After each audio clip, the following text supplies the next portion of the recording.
The iPhone 14 launch hasn't gone as smoothly as it has in the past. There were tons of launch issues, so here's a rundown of the biggest ones and also how to fix them if you've been experiencing any of them. And I'll tell you more about that right after this. With the iPhone 14s, or the new Apple Watches, not coming with a wall charger, we've partnered with Spigen to bring you some great options to consider. Their Super Mini ArcStation Pro GaN series has a number of benefits over Apple's offerings, which I'm going to tell you more about later on in this video.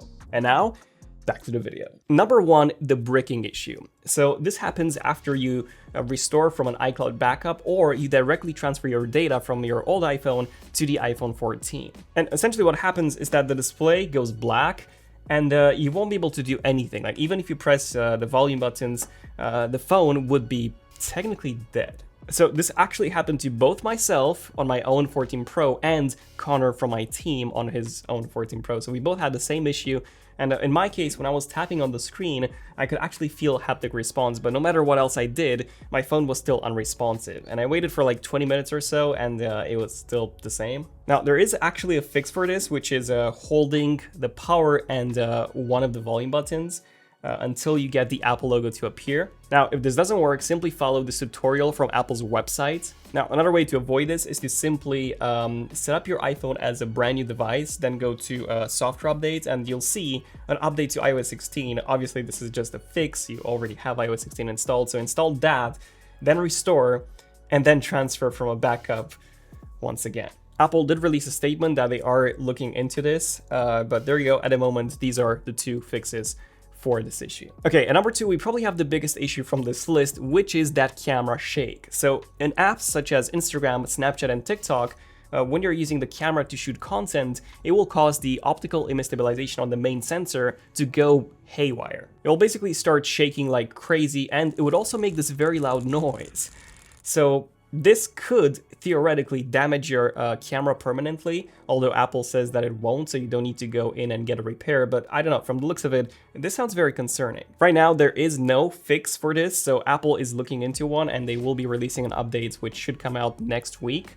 So for now, simply just avoid taking any photos using any third-party apps. Then number three, iFixit did a teardown of the iPhone 14 Pros, and they found out that on the US models that do not have a SIM tray anymore, they're simply using a plastic tray to occupy the SIM space. And I don't know, this to me looks really bad. The fact that they had to use basically a plastic spacer to occupy that space, as right now, there's literally no other component that is utilizing that empty space. I do kind of get why Apple has done this. They wanted to avoid a scandal like Samsung had and keeps having with the Exynos models for the international versions performing worse than the US models that have a Snapdragon processor, so they wanted to avoid a performance or battery life gap. But I do hope that in the future, maybe next year, when all the models might switch to eSIM, we could see that internal space, that empty space, being utilized for maybe a larger battery or for even larger camera modules. And at number four, we have that copy and paste issue, which I'm pretty sure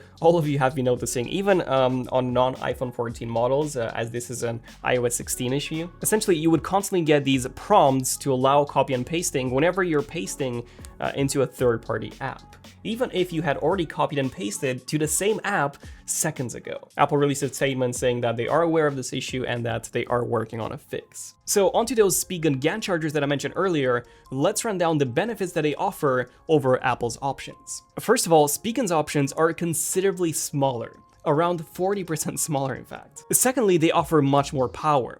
There are three options ranging from 35 watts all the way up to 65 watts, but even the entry 35 watts is 5 watts more than Apple's offering. Thirdly, they also offer an extra port. Two USB-C ports means that you can charge your phone and your watch at the same time, making it ideal for cleaning up your bedside cables. And lastly, Spigen's offerings are cheaper than Apple's at every level, offering so much more for your money. For charging your iPhone, your iPad, your MacBook, Spigen constantly offers the superior choice. And their ArcWire lightning cables are also a great choice to pair with your new charger. Check them out by using the link below. Then number five, there's a glitch that causes the camera app to be extremely slow, taking between 4 to 5 seconds to open.